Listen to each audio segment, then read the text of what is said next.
The impact came seconds later, a deafening explosion that lit the horizon in a ghastly white flash, followed by a mushrooming plume of sand and smoke. The air tasted metallic, and a deep vibration seemed to linger in Daniel's chest, as if the desert itself had drawn a breath.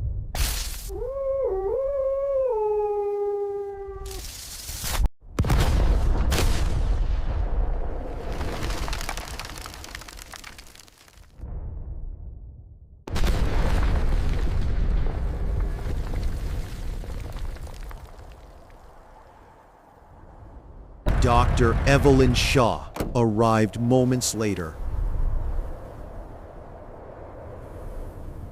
He saw the column of smoke twisting into the sky like a serpent. That wasn't a weather balloon. They reached the crash site to find twisted metal, unlike anything they had ever seen. Smooth, seamless, and impossibly lightweight. Shards shimmered faintly in the moonlight. Then from the shadows beyond the debris, two enormous black eyes reflected the moonlight back at them. The creature stepped forward, no taller than a child, yet carrying an aura of unearthly authority.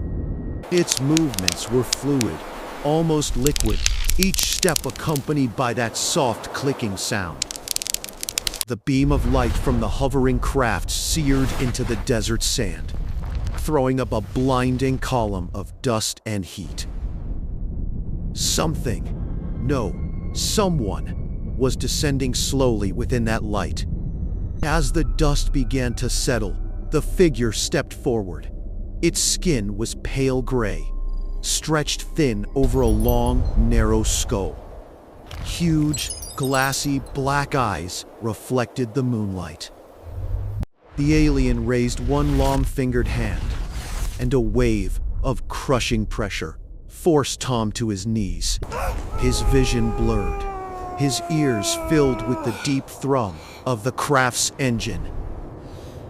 A second figure emerged from the light, smaller, almost childlike in stature. It carried a device pulsing with shifting colors, projecting strange holographic symbols into the air. They were scanning him. The light flickered suddenly, the craft above rumbling like a wounded animal. Both aliens turned sharply toward the horizon. Headlights cut through the darkness. A military convoy was approaching fast. Without warning, the smaller alien pressed the glowing device against Tom's chest. It burned cold. His vision exploded into flashes, distant stars, alien cities, war, and fire. The beam of light began to retract toward the craft. The aliens moved backward, vanishing into the shimmering air. Tom's breath caught in his throat as the UFO tilted and began to ascend. The soldiers entered the barn, flashlights slicing through darkness, revealing metallic fragments scattered in hay.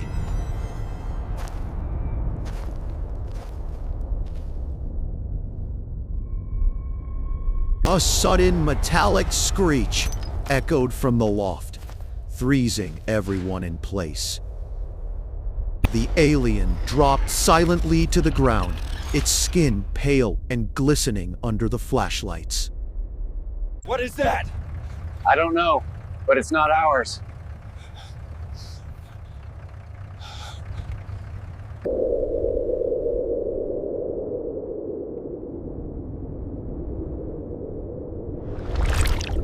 Without warning, it lunged, moving faster than the human eye could follow.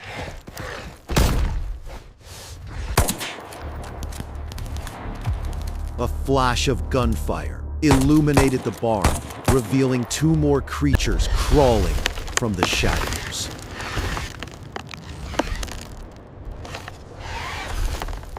Panic erupted. Get to cover! Soldiers firing They're coming out of wildly, the barn! hay catching fire, smoke choking the air.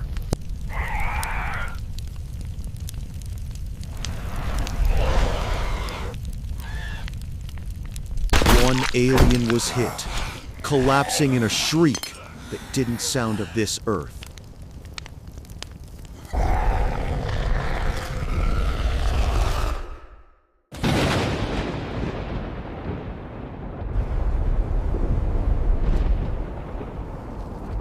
Outside, the storm intensified, lightning tearing open the sky above the wreckage site.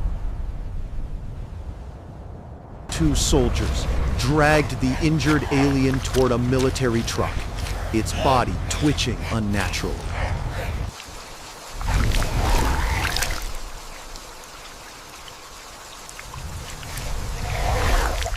What in tarnation is that? My eyes! It's too bright!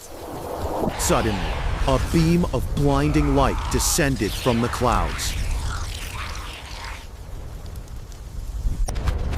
The uninjured alien shrieked and bolted toward the beam, moving impossibly fast. The injured one screamed as if begging for rescue, but the beam vanished.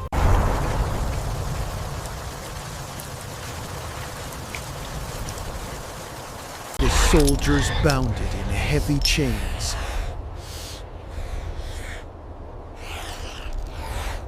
Its eyes reflecting strange constellations. By dawn, the wreckage was gone, replaced by scorched earth and military tire tracks.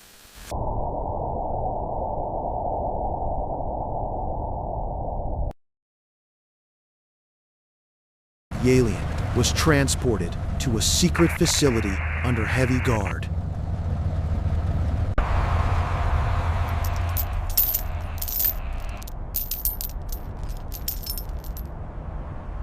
In a steel interrogation room, scientists surrounded it, their faces pale.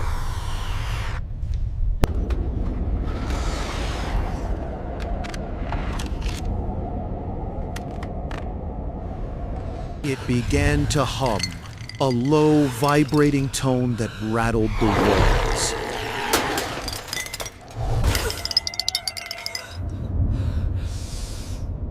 One scientist's nose began to bleed. Another collapsed, screaming.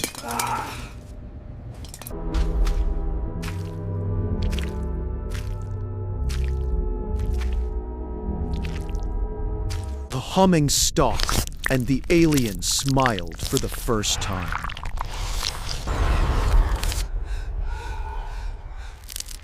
Later that night, alarms blared through the facility.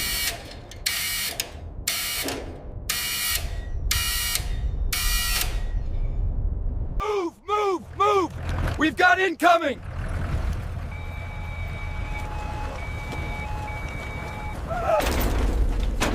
The alien was gone.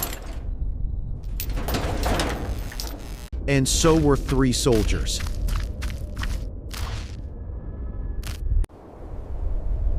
Outside, under the blood-red moon, it stood silently, watching the desert.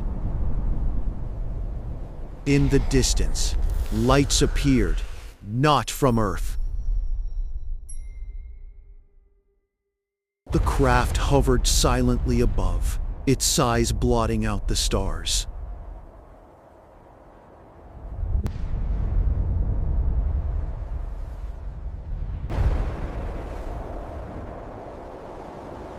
A column of light enveloped the alien, lifting it slowly into the sky. Then, both alien and craft vanished into the night, leaving the desert empty once more. The desert night lay silent under a velvet black sky.